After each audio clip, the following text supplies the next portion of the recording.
नमस्कार दोस्तों, मैं हूं आपका दोस्त मनीष और आप सभी का स्वागत है हमारे आपके इस YouTube चैनल में। दोस्तों, आज हम काफ़ी इम्पोर्टेंट टॉपिक के बारे में बात करने जा रहे हैं, ट्रेडमार्क के बारे में। दोस्तों, अभी एक काफ़ी बड़ी ऑनलाइन कंपनी ने लगभग 50,000 अकाउंट बंद किए हुए हैं सेलर्स के, और उसमें जो अधिकतर रीज़न है वो केवल ट्रेडमार्क है।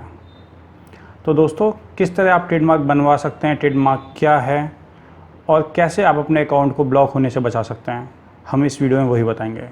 तो दोस्तों, शुरू करते हैं।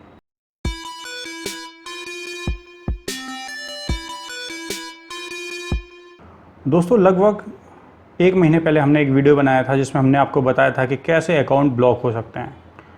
दोस्तों, उस वक्त उस वीडियो को किसी ने नहीं देखा था। आज भी अगर हम उसको देखते हैं, शायद उसके 50 या 60 व्यू हैं टोटल। और आज आप समझ सकते हैं कि काफ़ी सारे अकाउंट बंद किए गए हैं अलग अलग कंपनियों के द्वारा। एक ही कंपनी ने लगभग 50,000 से ज़्यादा सेलर को बंद कर दिया ट्रेडमार्क की वजह से। दोस्तों, अगर आप उस वक्त उस वीडियो को देख लेते हैं तो हो सकता था आपका जो अकाउंट है ब्लॉक होने से बच जाता। तो दोस्तों, मैं आपसे फिर रिक्वेस्ट करूंगा, अगर आप ऑनलाइन बिज़नेस करना चाहते हैं या रिटेल बिज़नेस करना चाहते हैं तो अच्छी तरह समझ लीजिए कि ट्रेडमार्क होता क्या है और कैसे वर्क करता है। इससे आप जो आगे बिज़नेस में आपके साथ दिक्कत होने वाली है, आप उससे बच सकते हैं। तो दोस्तों, अब ट्रेडमार्क के बारे में बात करते हैं कि ट्रेडमार्क है क्या। दोस्तों, ट्रेडमार्क आपका एक तरह से ब्रांड नेम होता है जो आपके ब्रांड को रिप्रेजेंट करता है। दोस्तों, ये वर्ड के रूप में हो सकता है, एक सेंटेंस के रूप में हो सकता है, या दोस्तों ये एक लोगो के रूप में हो सकता है, या हम इन दोनों का ही प्रयोग कर सकते हैं। आपने देखा होगा काफ़ी सारी ब्रांड नेम अपने ब्रांड के साथ एक सेंटेंस भी ऐड करती हैं और उसके साथ लोगो भी होता है। तो दोस्तों, ये ब्रांड को आपकी को रिप्रेजेंट करता है और आपके प्रोडक्ट को सेफ रखने की कोशिश करता है कि अगर सेम प्रोडक्ट कोई सेल करना चाहता है तो आपके ब्रांड के नेम से वो सेल नहीं कर सकता। अब दोस्तों, बात करते हैं कि ब्रांड नेम मिलता कैसे और ये वर्क कैसे करता है।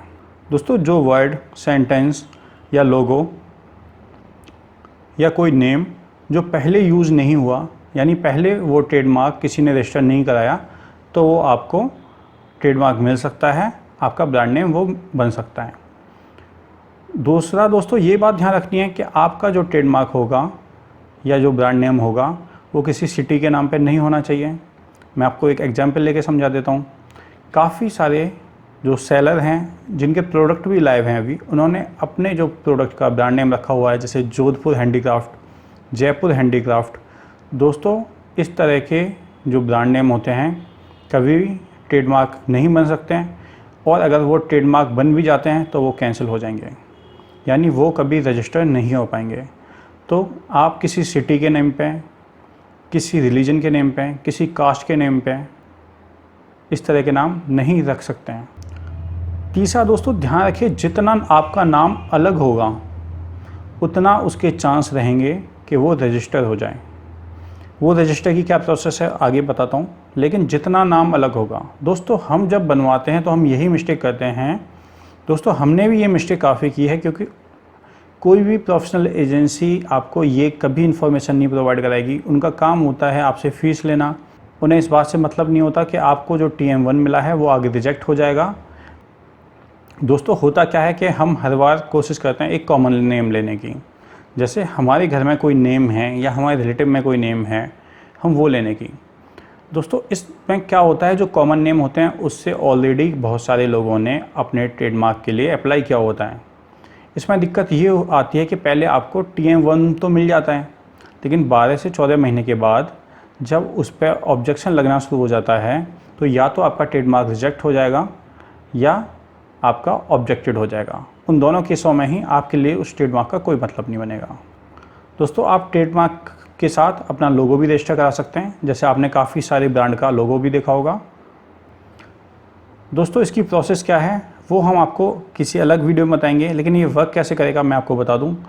जो नाम हमें मिला हुआ है, जब हम उस नाम के लिए अप्लाई करते हैं, पहले हमें लगभग 12 से 16 महीने तक TM1 मिलता है, यानी हम अपने ब्रांड के पीछे TM लिख सकते हैं। आपने काफ़ी सारी ब्रांड के पीछे ये लिखा भी देखा होगा, यानी वो आपको जो मिलता है वो TM1 होता है। दोस्तों, इस बीच में वो सारे लोग आपके ब्रांड पे, आपके TM1 पे ऑब्जेक्शन कर सकते हैं जिनका नाम आपके ट्रेडमार्क से मिलता जुलता है। तो आपको उसका जवाब देना पड़ता है उसकी एक लीगल प्रोसेस है, जो आपकी जो एजेंसी होती है जिससे आप ट्रेडमार्क बनवा रहे हैं वही आपके बिहाफ पे उसके लिए आंसर सबमिट करेगी कि उनका जो ऑब्जेक्शन है वो गलत है। तो दोस्तों इससे बचने के लिए यही करें कि स्टार्टिंग से ही कोशिश करें कि आपका नाम इतना अलग हो कि उसके ऑब्जेक्टेड होने की चांस या तो हो न या बिल्कुल कम हो। दोस्तों काफ़ी सारी एजेंसी यही होती हैं कि आपसे पैसा कमाने के चक्कर में आपको सही जानकारी नहीं देती। वो आपका TM1 तो बनवा देती हैं, लेकिन उसके बाद आपका जो ब्रांड नेम है और जो ट्रेडमार्क है वो कैंसिल हो जाएगा या ऑब्जेक्टेड हो जाएगा। अभी ऑनलाइन कंपनियों ने काफ़ी सारे जो सेलर के अकाउंट बंद किए वो इसीलिए किए क्योंकि अधिकतर प्रोडक्ट के या तो ट्रेडमार्क थे ही नहीं, या अगर थे तो या तो ऑब्जेक्टेड थे या रिजेक्टेड थे। तो दोस्तों इस केस में उन्होंने उन सभी सेलर्स के अकाउंट बंद कर दिए हैं। दोस्तों अब बात करते हैं कि ऑनलाइन के फील्ड में ये ट्रेडमार्क वर्क कैसे करता है। दोस्तों जब भी हम ऑनलाइन में अपने प्रोडक्ट की लिस्टिंग करते हैं तो हमें वहाँ अपना एक ब्रांड नेम देना होता है। हम बिना सोचे अपना ब्रांड नेम दे देते हैं। अब मेरे पास अब भी मैसेज आते हैं कि काफ़ी सारे सेलर जिन्होंने प्रोडक्ट सेल करे लेकिन उनकी लिस्टिंग बंद हो गई और अकाउंट बंद हो गए, उनकी ब्रांड को कोई अपना ब्रांड बता रहा है। तो दोस्तों वो इसीलिए होता है। दोस्तों जब आप TM1 के लिए अप्लाई कर देते थे और आपका जो ब्रांड है वो रजिस्टर होने की प्रोसेस में होता था, ऑनलाइन जो भी कंपनियां हैं अमेज़ॉन को छोड़ के कुछ एडिशनल डॉक्यूमेंट मांगती थी, उसके बाद आपकी जो ब्रांड है उसको सेव कर देती थी। यानी आपके ब्रांड से कोई और सेलर प्रोडक्ट नहीं बेच सकता था, केवल आप ही वो प्रोडक्ट सेल कर सकते थे। और आपको ये अधिकार होता था कि अगर कोई और सेलर आपके प्रोडक्ट को सेल करे तो आपको उसको ब्रांड ऑथराइज लेटर देना होता था। लेकिन दोस्तों अमेज़ॉन केवल आपका जो अगर ब्रांड नेम है तो उसको केवल अगर रजिस्टर है उसके बाद ही वो मानता था, उसके बाद ही आपको ये परमिशन देता था कि आप अपने ब्रांड को सेव कर सकते हैं। अब दोस्तों बिना ट्रेडमार्क के प्रोडक्ट सेल करने में क्या दिक्कत होती है, क्या उसमें आपको प्रॉब्लम आ सकती है। दोस्तों मान लीजिए मैं अब प्रोडक्ट सेल कर रहा हूँ XYZ ब्रांड नेम से, उस नेम से कोई अदर सेलर का ब्रांड नहीं है, लेकिन आपने उसका ट्रेडमार्क नहीं लिया हुआ, आपने उस ब्रांड को नहीं रजिस्टर कराया।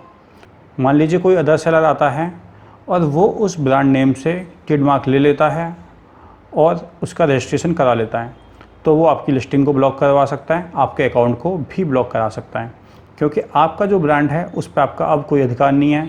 उस ब्रांड नेम पे किसी और ने ट्रेडमार्क लिया हुआ है, अपने ब्रांड को रजिस्टर कराया हुआ है। तो दोस्तों आपकी सारी मेहनत वहाँ बेकार हो जाती है अगर आप कोई प्रोडक्ट का ट्रेडमार्क नहीं लेते तो। दोस्तों शॉर्ट में मैं ये सारी डिटेल दोबारा बताता हूँ। पहले आपको अपनी ब्रांड के लिए एक नेम चॉइस करना होगा, वो नेम दूसरे से बिल्कुल अलग होना चाहिए। आप पहले जब रजिस्टर कराएंगे तब आपको TM1 मिलेगा। TM1 मिलने के बाद लगभग 12 से 18 महीने के बाद आपका जो ब्रांड है वो रजिस्टर हो जाएगा, अगर आपके ब्रांड पे कोई ऑब्जेक्शन नहीं करता या आपका ब्रांड रिजेक्ट नहीं होता तो दोस्तों आप समझ सकते हैं, पहले आपको TM1 मिलेगा अपने ब्रांड के रजिस्ट्रेशन के लिए, उसके बाद अगर आपका ब्रांड रजिस्टर हो जाएगा तो आपको ब्रांड रजिस्ट्रेशन का सर्टिफिकेट मिलेगा। दोस्तों इसमें जहाँ तक खर्चे की बात है वो उसमें 6,000 रुपये से लेकर 10,000 रुपये तक खर्च हो सकते हैं। ये डिपेंड करता है आपकी एजेंसी पे। दोस्तों आप इसको सर्च कर सकते हैं, आपके नज़दीक में ऐसी कई एजेंसी मिल जाएंगी जो ट्रेडमार्क बनवाती होंगी। अगर फिर भी आपको नहीं मिलती आप मुझे बताइए, मैं आपको बता दूंगा जिनसे हमने अपना ट्रेडमार्क वगैरह बनवाया हुआ है। दोस्तों इस वीडियो के बाद आप समझ गए होंगे ट्रेडमार्क क्या है, उसकी ज़रूरत कहाँ होती है और ऑनलाइन कंपनियों में उनका क्या रोल है।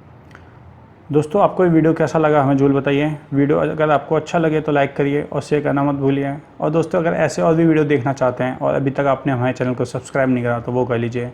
Thank you. जय हिंद। वंदे मातरम।